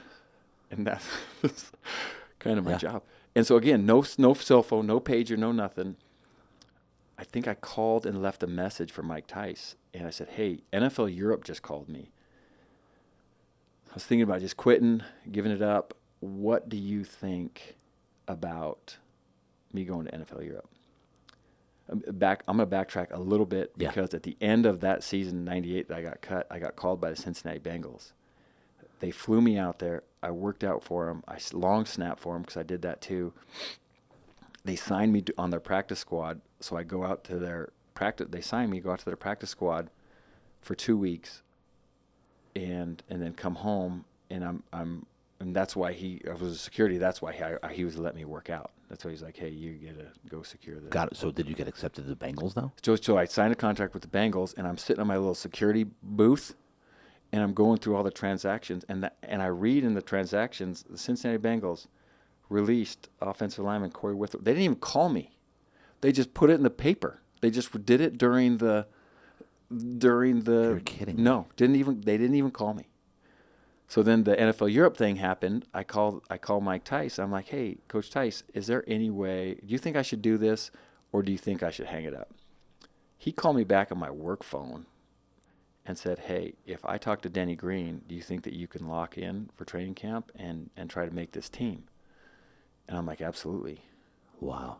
So he calls me back in an hour, and he goes, hey, you need to be on a flight on Friday. This was a Wednesday. You need to be on a flight on Friday. We have a mini camp Friday. And I'm like, what? He's like, yeah, your plane ticket, you're coming out Friday. And then the ride stuck. I'm like, I will not go anywhere. I'm staying here. And stayed there until 2006. So you get there. Give me when you walked in. Was there a chip on your shoulder like, that's it, I'm freaking crushing this? Not a chip. There was a focus. Because all the guys were, the exact same team was still there. So they were like, oh, Cory, you're back. Oh, man, welcome back. Everybody was super cool. They kind of realized that you just had a bad game. Yeah. And then the guys that took me out were like super apologetic. They're like, Cory, man, I'm so sorry. I'm so sorry that all this stuff happened. Let's go. It's over. So they kind of knew that, Yeah, they're like, oh man, we might have pushed this one too far, So wow. And then was there, 99 practice squad, kind of moved back and forth from the practice squad to the active roster, and then 2000 to the last. We played January 1 of 2006. We played the Bears. Was my last start with what the position Vikings. were you playing? Center? Center. So you starting center? Would you? That year I was, because Matt Burke, who was the starting center, he a 4 or 5 time Pro Bowler, tore his hip flexor or something like that. And right. Didn't play that year. Wow. Yeah. And so when you called Denny Green, were you kind of like hoping that he would throw it out there? No, I did zero expectation. Like it was so. I just wanted I trusted him. Yeah. And I respected him so much. I just wanted their opinion. I had zero expectation that was going to happen. And so you played there till 2006. What happened after that? I came home. Contract was up. They kind of cleaned house. Mike Tice was the head coach then. They fired everybody, brought in everybody else. My contract was up. They didn't re-sign me, and was just kind of sitting around. And the Chargers called me, and they had an injury in early August, and they called me and they said, "Hey, can you come down and take a physical?" And I had taken a couple physical. I went out to St. Louis and took a physical. I went to Seattle and took a physical, and they're like, yeah, we got you on our radar. I flew down here. I got to meet Marty Schottenheimer and the coaches here, and they were like, okay, you passed. You want to sign? I'm like, yeah, let's go. And 06, 07, 08, I tore my hamstring here in 2008. And you were playing center again? Yeah, playing center. And then I got released here in 2008 and went to St. Louis from like Thanksgiving to the end of the year with the Rams. So you tore your hamstring when? Like the last preseason game. Here. Here. Yeah. Yeah. With the Chargers. So you played 06, 07, 08. Uh-huh. And Yeah. you played with Jacques? Yeah. Jacques was a good teammate, man. I just heard from him He's a couple a great days guy. ago. He wants to come train with me at the gym. Oh, yeah, get him. Me, him, and Lambo. Oh, you guys are going to get it. Yeah, you have to put that on your social. I got to see that. Oh, we will. Oh, it's going to be great. The three of us together. It's going to be great. I told Lambo, I'm like, dude, he's got a bigger personality than me and you put together. Yeah. Jacques? Yeah, he's going to give you some good material. Oh, yeah. Yeah. Amazing. That's the first thing I thought of. Wasn't the great workout. It was the material that I'm going to have for my social channels. It's going to be awesome. Because all of my Christian peeps, their number one favorite thing to watch, not on just my stories, but on social media in general, is my banter with my trainer every morning. Might be my favorite thing. It's so great that he's always eating, and you're always like, it's 9:01. Yeah, 9:01. Yeah. 9:02. Right. 9:03. Oh, I'm paying you to eat? That's what I'm doing? You're late. Yeah. Well, hey, It's 9:01. Once 9 o'clock, you're on my time. Hey. Love that guy. And then, at the first member used to get really irritated when I would film him eating. Yeah. Like Stop. pissed. What are you doing? Yeah. Stop filming me, bro. Now it's like if I don't film, he gets upset because he knows he's got so many fans now. Oh, yeah. Yeah, he's eating it up. That is so great. He's eating it up. All right, so it got done with the Chargers, right? No, then St. Louis. Yeah. And then what happened after? Like, when did the career? Give me the final. So in 2009, I signed with the Seahawks late. Went up to camp, and it didn't feel good. Like I just knew that that this thing had run its course. Yeah. It didn't feel good. It was really good. Like it just the opportunity to be around certain like players and just to see them and just to see like a Walter Jones who's in the Hall of Fame and Matt Hasselbeck is just a high class individuals on that team. And it's funny because you just kind of circle back, and there was two of my teammates from the Vikings on that team, but it's still just like, man, I'm just 33, which is old. Yeah. And I was doing a drill and tore my labrum, my hip, 360 tore it. And I'm like, God, I didn't feel right. And I couldn't sleep. I couldn't do anything. I didn't practice. And I'm like, oh, man, this is just the writing's on the wall. So I went and A lot of pain. got a couple of opinions, knew what they were going to do. And they got me on the field. Like, it's a brilliant business. They got me on the field. I played in the game. I played like 3 or 4 series. I didn't play hardly at all. And then went and got a second opinion on my hip. And because they're like, oh, you might have tore your labrum, but it looks like it was done before. And I'm like, nah. As athletes, we know our body. I'm like, no, I know that this is anyway. So I got a second opinion, and as soon as I got the second opinion, they cut me. And I'm like, okay, I'm done. I'm retiring. I'm over So this what they thing. did is they tried to, like, it didn't happen on their watch. Their watch, right? Not their dime. It's not their dime. Because They then won't they have go- to fulfill my contract that I signed, because if I do it getting hurt by them, then they've got to fulfill their obligation. Wow. Well, then they said, oh, well, this hip surgery is going to, it's only you could be back playing in 12 weeks. And I'm like, no, I can't. I'm done. I'm out. I was on crutches for almost 9 weeks. And they're like, anyway, we negotiated, done, over, time to move on. Yeah. That's crazy, though. Yeah. All right. So then you moved. Then you figured that's it. I'm done. Yeah. And this was what, 08, 09? 09, yep. 09? Mm-hmm. And so what'd you do from there? Came home, I got surgery. I came home, had my fourth child, my son, who's now a 7th grader, and What school does he go to? he goes to Meadowbrook. Oh, Yeah, there we go. yeah, My daughter goes there next. 6th grader. Yeah. Oh, geez. So he's going to be an 8th. No, he was a 6th grader. He'll be a 7th next year. Oh, so he's one ahead of her. Yeah, one. Yeah. All right. Yeah. Keep him away from my daughter, will you? Oh, no, listen, he'll protect her. I was going to say that. He is a meathead. Oh, perfect. Then Yeah. we need to put him in charge. Yeah, we need to. Just it stops at security. That's it. Right. Done. Stops. No, but it's like I have a rule in our house, and he's the 4th boy. That no, you guys are not allowed to put pads on until the 7th grade. Oh yeah, I've heard you talk about this. Yeah, and so he's excited. about He's this. going to throw pads on. You know, I mean, Give me your thought process. I'm glad that came up. When's too early? What about the concussions? I'm already nervous. Like if Johnny loves football, do I Yeah. let him play? Yeah. It's scary to me. Yeah, I think that they've done such a great job with equipment, and they've done such a good job, like with practicing and protecting, and it's not like it used to be, right? They don't have double days. They don't put pads on twice. They're doing it. They're attempting to do a better job of protecting these guys. I mean, certain people are maybe prone to, like, just however they play, maybe a concussion or maybe a dinger or a stinger or whatever. But for me, there's no advantage physically, mentally, in my opinion, for a 6-year-old to throw pads on. If you are going to be scared at 6 wearing pads, you're going to be scared at 11. You know what I mean? And so it's like, why there's 4 years or 3 years of them banging their heads around, 4 years of them just banging their heads around. And then they don't have technique. They don't have the strength in their neck to hold their helmet up. They don't. And again, as light as the helmets are getting, it's still an extra weight on their head.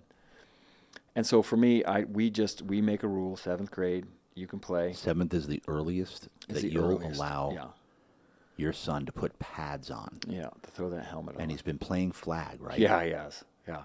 From what age did he start playing flag? He started when he was 6, and then he played again. He missed a couple years, played again when he was 9, and then 10. Like probably from 9, 10 on, he's played. And this is NFL flag. NFL flag. Yeah, I've seen you up there a couple times. Yeah, buddy. Yeah. All right, so he's going to Pop Warner? He's going to do the Pop Warner thing, yeah. Scripps Ranch, Pop Warner. Poway. Patway? Yeah. Okay. Yeah. How are those two leagues? Do you know anything about them? I do, yeah. So I coach a little bit in the Poway. The guy that now kind of took over, his name's Jason Gonzalez. He does an amazing job. Yeah. He does a really, really good job. And I don't know anything about Scripps, but they're always pretty good. Can you pick which one you play for? Is it where you live? It's kind of where you live, yeah. So one year when I was coaching, we had like 3 kids from Scripps come over and play on the team that we had because they didn't have enough guys to play in the 8th grade. Oh, really? Yeah. So we had a mishmash of guys. Last year, our son's 8th grade team, same thing. They had guys from kind of the Carmel Mountain area or the PQ area where they normally have a team on their. How old are your sons now? You got the middle school one. So I got one that's going to be a freshman. And then Got my it. 7th grader Okay. who's 12. So 12 and 14. And so you're saying that there's no use to put pads on before 12. I don't think there is. There's no advantage mentally, physically. I think that the NFL flag, whatever flag you play in, it gets, even Pop Warner flag, it gets you prepared mentally for the game to just understand how to compete, understand routes, and just Right. it teaches you the game enough. Is he playing Pop Warner flag? No, he's going to put the pads on, but Because there's a Pop Warner flag where there's 11 guys on the there's field. 11, yeah. And blocking. Yeah. We did it one year. With our freshman, and he played it, and it's pretty physical. I mean, they do a good job of protecting the kids, but also teaching them the full gamut of the game. Do you recommend that we do that, like prior to going to pads? No. No. What you're doing right now and what Johnny's doing right now and where he probably would play, he's exactly where he needs to be. So Exactly. No need to do the Pop Warner where there's 11 kids on the field, they're blocking with flag. Yeah, I don't think so. Okay. I mean, unless he wants to play running back and he wants to see what all the commotion's like and how to hit a hole and how to the timing of it and all that stuff. Sure, but it'll happen. He'll pick it up so fast if he's got any like football knowledge. Right. Okay. All right. So give me to after the you finish NFL. Okay. Right. Mm-hmm. Give me what you did from there. Like, what'd you do? That was it. You had the hip surgery. Yeah. I got in the corporate world a little bit. I went into medical device sales. Found out that I was the world's worst salesman. No, I mean, I was Tommy Boy, except for I'd gone the other way, so I lost weight. But I was the Tommy Boy of sales. I'd walk in the office, hey, how you doing? Good. We're not going to buy it. Good, thanks. Good. Good, thank you. Zero. I had nothing to fire back. Thank you for your time. You want a donut? Cool, I'm out. Like, I was terrible at it. And although it was super interesting when I would get in the OR and get to see the stuff and the biology of it and the carpentry of it all, Yeah. it was really, really, really interesting. But I was just not. It wasn't for me. It wasn't a passion of mine. And kind of bounced around a little bit in that like medical field, in sales, and just I like to compete, but it wasn't for me. Yeah. And So what'd you do after that? just really, I wound up at this coffee shop up in Mammoth Mountain, and was in this coffee shop, and I looked at my wife, and I'm like, babe, I have to do this. This is like a calling on my life. I have to do this. And From a Mammoth coffee shop. yeah, and she's like, okay, let's do it. And we living in Poway at this point? Living in Poway, married, and we, at our church we do this Shredder Sunday. Yeah. And so at the time, we started the King's Craft, and we started doing the online thing. We started the branding, and we were just really kind of. How'd you come up with the name? We wanted to like, again, it was like a competitive thing, and then it was, I want to be able to represent the faith that brought me to where I'm at. Like, if I can honor that and just like, this is the reason why I started this thing, is there's only, in my opinion, there's only one king. That's why it's the king. And also a king is main job in a secular like type thing is to protect and provide. And we really wanted to provide a space where people could come in and have the best cup of coffee and feel safe. And so it was like this thing, and it was like Monica and I were just like not battle, but we would just like bounce ideas off each other. Yeah. What about this? What about this? What about this? And then we're just like, oh my gosh, let's do it. The King's Craft. It's born. And then we had a guy at the church, Bryce, up where you go. He designed the logo and the font and did all of our branding, and so we were doing that. And I was still working in the corporate world, and we're doing our Shredder Sunday, and on Monica's card she writes, Cory to be done with the corporate world and full time into coffee, and. All this other stuff that we want to get rid of in 2015, going into 2016. And it was on the 2nd. So on the 4th Monday, like at 8:00, my phone rings, and I'm sitting at my desk doing my corporate thing, trying to hunt down some jobs. And it's my boss, and he's like, hey, Cory, we got HR here. We're firing you. And I wasn't surprised. He said, we're firing you. Yeah, he's like, we're gonna let you. We'll let It was you go. a town from Arkansas, Little Rock. He's like, we gotta let you go. We gotta let you just not perform. We gotta let you go. And I'm like, dude, I get it. Like, I mean, I wish I could argue with you, but yeah. I'm terrible at this. But I was on my cell phone, and my office desk is right here, and Monica's was right next to, like, we're this long line, and so her desk was right next to mine. And so my phone's in my hand, and I'm just kind of, yeah, okay, yeah, okay, okay. And I go to hang up, and I look over at her. I'm like, babe, you're never going to guess what happened. And she could hear it, Yeah. but she was just like so gracious. And she said, what? She goes, I just got fired. And she goes, oh, I wonder what else I put on that shredder card. I'm like, babe, what did you do to me? Like, and so she thought, I mean, there was like zero like, let's go. Like, she said that was just her personality. She's like, let's go, let's do this. And so we just jumped into the King's Craft, and now we had to find a location. Now we had to figure out how to make coffee. I've never made coffee before. Before I met her, I was like a Keurig guy. Yeah. Oh, yeah. I mean, I loved coffee, and I'd love to go get it, but I couldn't make it. So it was just that we spent about 8 months in finding a place and learning. And How did you survive? She had income coming in? I had a little severance. She runs her own company. Yep. And so, we still had like some stuff with the NFL that was still, helping us here and there. And, we just, very grateful. She's really good at her job. Really, really grateful for that. But, so we did it. And when did you get to Awaken? What year? 2013. How did you get there? It's a great story. So when I hurt my hip in 2009, I kind of like dealt with it for about 2 or 3 years. Went through a pretty nasty divorce, and I reached out to a buddy of mine that I played with, who was a chiropractor, in that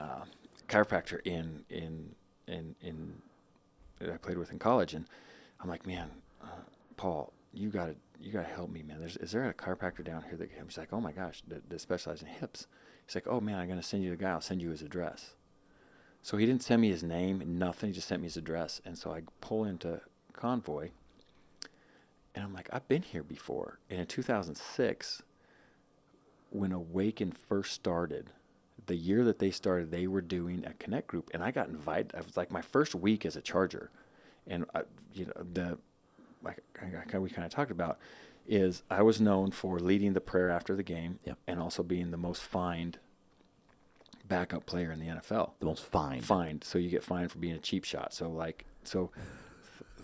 the guy that famous for being a Christian praying and famous for the cheap shot. The cheap shot, yeah. I was a little yip yip dog out there, man. I had all these big monster like bulldogs, and I was just a little yip yip dog hiding behind them all, and like yip yip yip, yip, and just go attack them, and then get out of there, and then the cameras would catch it, and I'd get fined.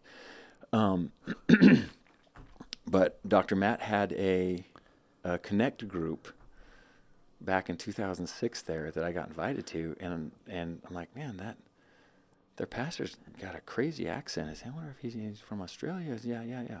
So full circle, I come back to get work on, and I walk in. So what happened to the Connect group? It didn't stick? You didn't? I didn't. I got invited once, and then I just never, the player that invited me never like invited me back. So I didn't like, I'm like, oh, okay, well, I'll just stay with the chaplain and do that kind of stuff. And so then how many years later? This was 2011.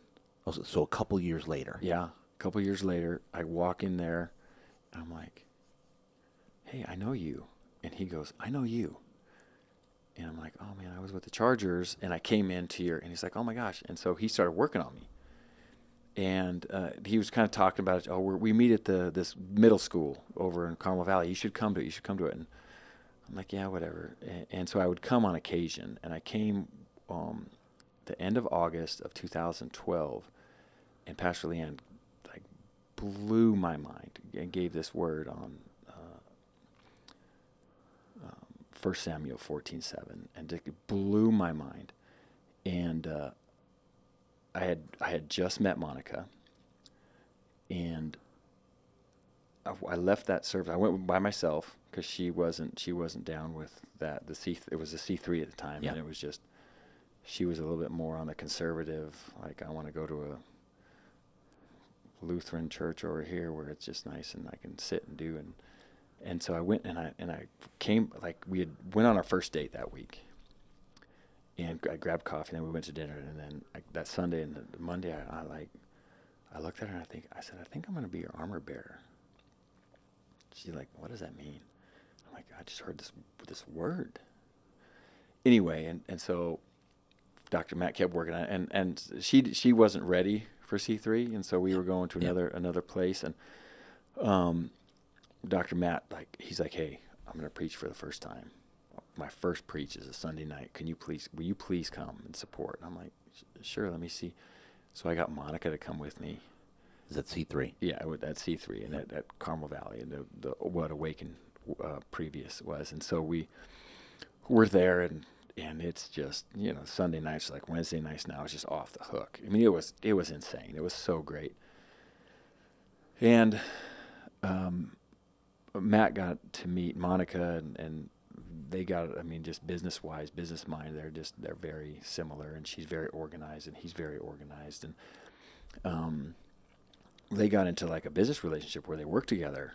And anyway, so he's kind of like working on us for probably 2 years, working on us. And then 2013, we just kind of like, all right, we're going to make this our home. And we go there, and she just like, okay, I'm with you. Let's go. So did she go to the church like after she saw him preach the first time? Yeah, but we didn't like we didn't. No, we went back 2 or 3 other times to the Carmel Valley Middle School. But when they opened Balboa campus is when we really kind of just locked in and started going there. Got it. And that's when it was C3. Yeah. Wow. And so then, so when you started going there, Dr. Matt was preaching there? Yeah. There was Bressie. Bressie was there, but obviously not San Marcos. Yeah. Yeah. Wow, what a journey this was. Man. This church, by the way. Oh, jeez. Okay, so Monica's all in. She's in, yeah. And so what happened to the other church that you going to?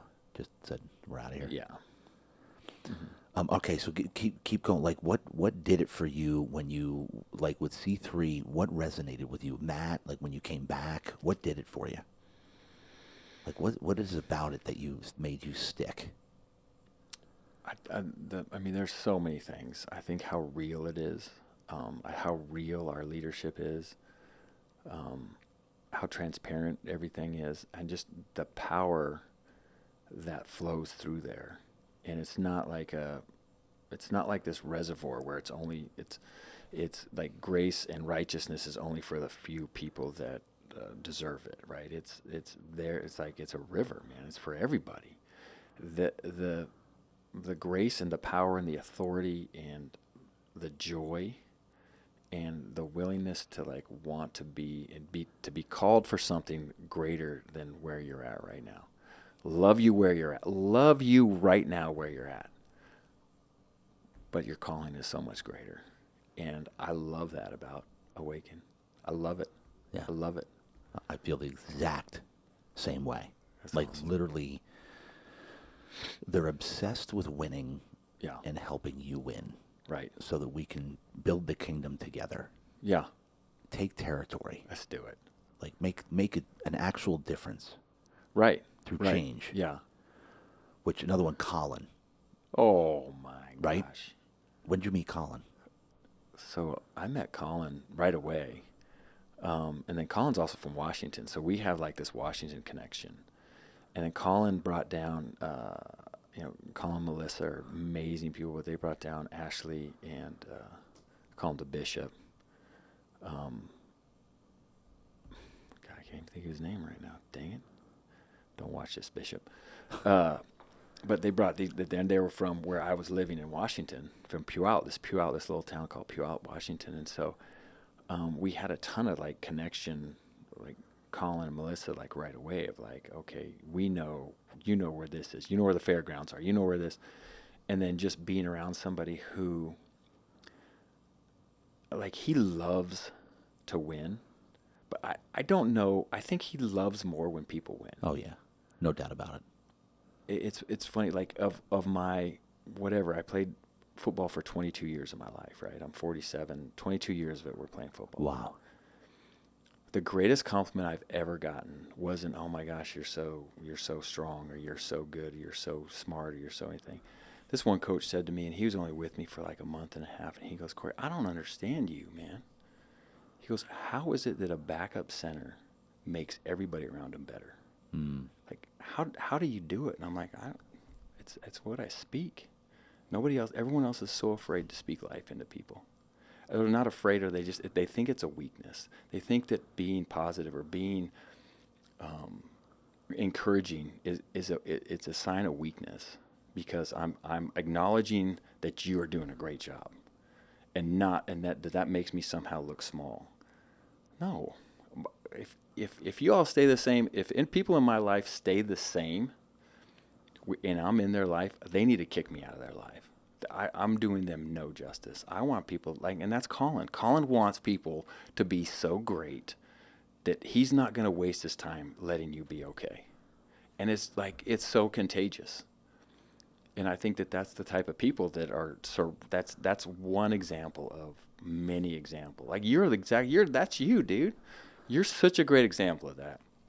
As a dad, dude, I don't know how you do what you do as a dad, where you can go from dance, where your daughter's a badass dancer, to smacking home runs, to karate, to football, to movie time, to everything you do just eludes excellence, and it's just awesome, man. You don't get tired. I love, there's nothing, I would love to see an off switch on you. You're just knocked out. It would be so awesome to watch you and then you just wake up let's go. You're a great husband, dude. You take your wife out and you honor your wife, and you crush on the business side of it, man. It's an honor to be sitting here. It really is. Oh man, I'm so grateful that he screwed up the first time. I'm kidding, bud. You're doing a great job with your garden. That's what you're doing. The garden. Come eat a salad over at your house. That was hilarious that you brought that up. It's you got to see it. It's the most impressive thing I've seen. His backyard is so sick. I have to look at this. You now. have to. I have to. And it's sick. I have to look at this, and bro, I can't tell you how much I appreciate the kind sentiments, because it's what drives me more than anything in my life, is to just set the best example possible for being a great human being that's going after it every day. And I'll tell you what, man, it means a lot, because I just can't get enough of my kids and being there for them, being there with them, driving them everywhere, being at their sporting events, because, bro, look at your childhood, look at my childhood. I didn't have a dad that was present at all, literally zero. Wow. And so I, like you, had a mom who was stronger than most men. Right. Yeah. And this is why I grew up this positive, just like you, positive, making people around you better, encouraging words to people, lifting them up. It's because of my mom.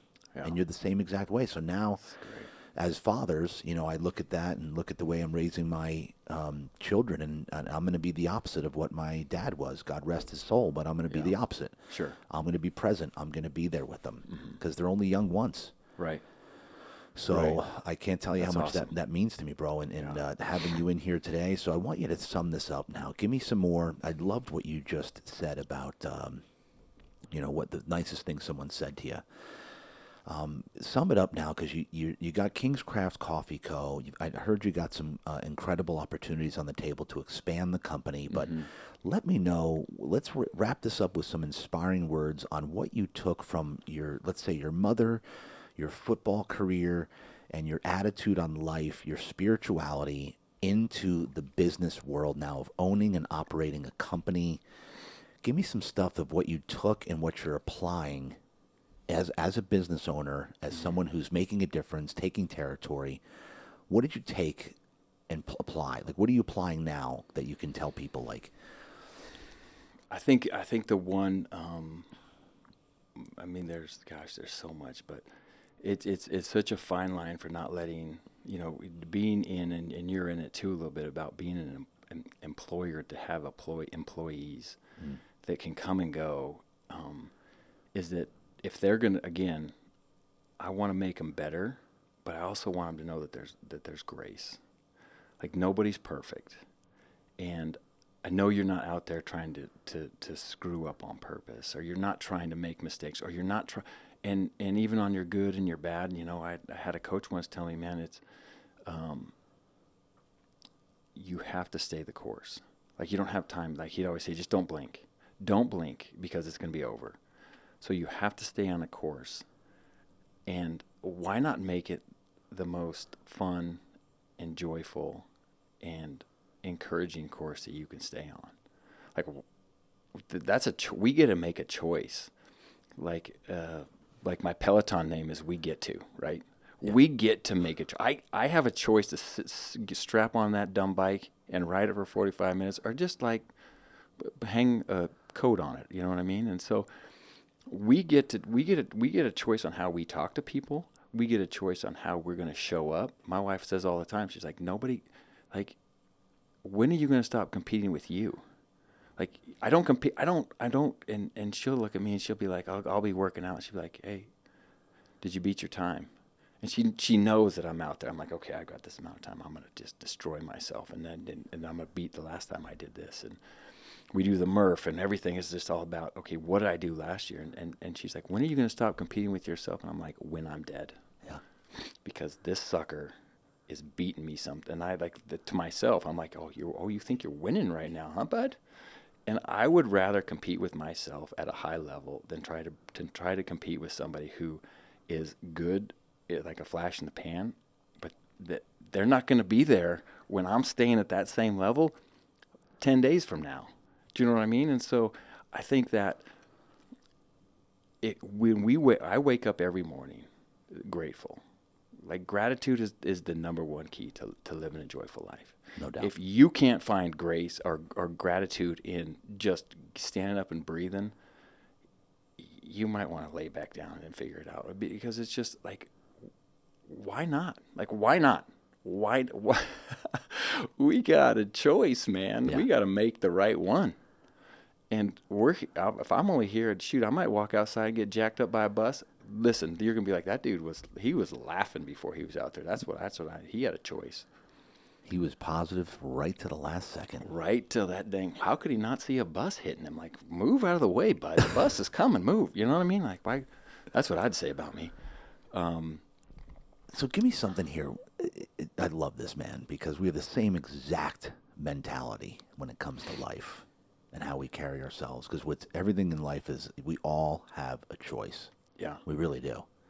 People don't realize that, or they don't want to admit it. Right. That's so like true. They actually can choose to be happy. Yeah. Or choose to be in shape, or choose to be out of shape, or choose to be negative. So, all right, finish with this. Give me your, and I know it's you against you, because that's a big thing, is because at the end of the day, it is you against you, me against me. Right. It's just the object of the game is to be better. Right. Be the best version of myself that I possibly can. Yes.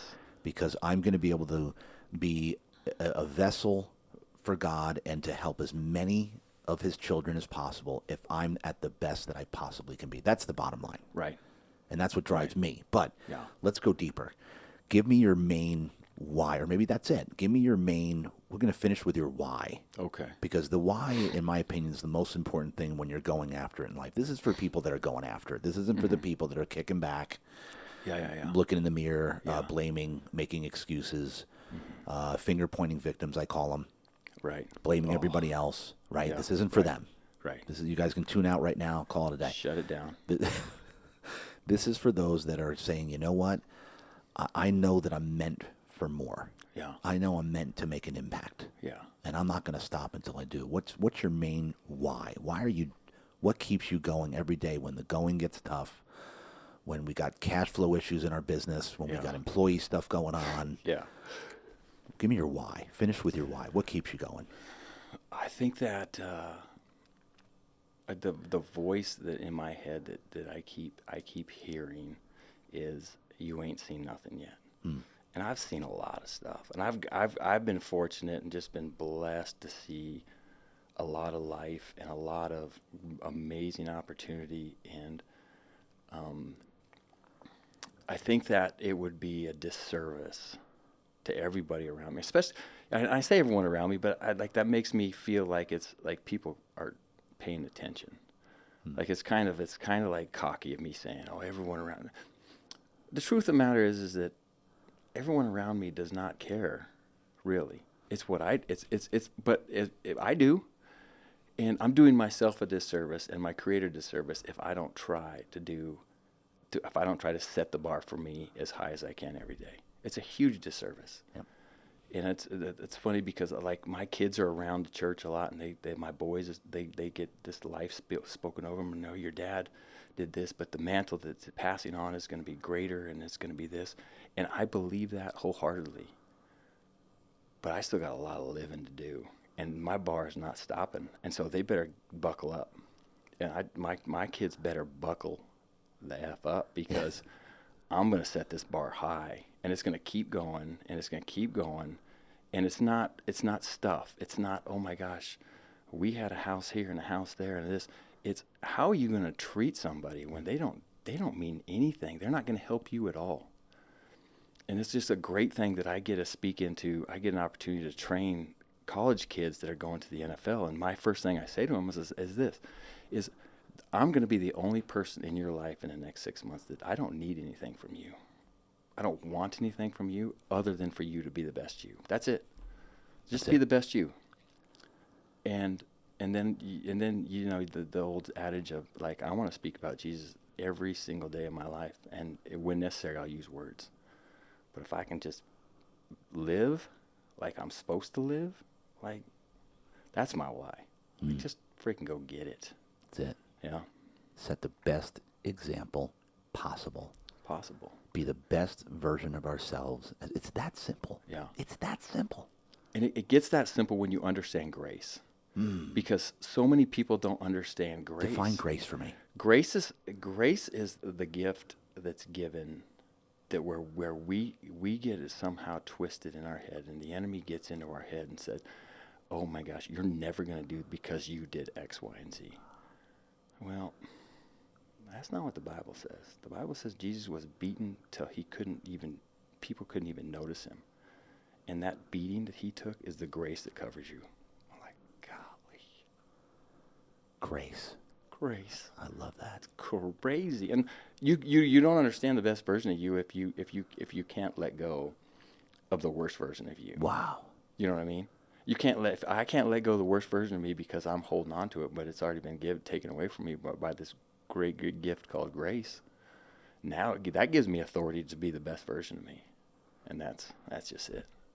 Ladies and gentlemen, I'm ending on that. That was fantastic. I love that. Repeat that one more time. You can't know the best. If I can. You don't know the best of yourself until you can let go of the worst of yourself. Was that? That's it. Dude, I just got goosebumps everywhere. That's killer.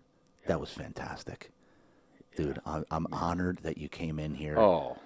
We barely know each other, quite frankly. Right. We know each other a lot better now, but I'm really looking forward to bonding and connecting further with you and your family, and really getting to know you and forming a really great friendship so that you and I can make it happen. Oh, man. Make a difference and make no excuses. Love it. Real Deal Talk, ladies and gentlemen. Cory Withrow. Real deal. We're out of here. That's it. Have a nice day. Yeah.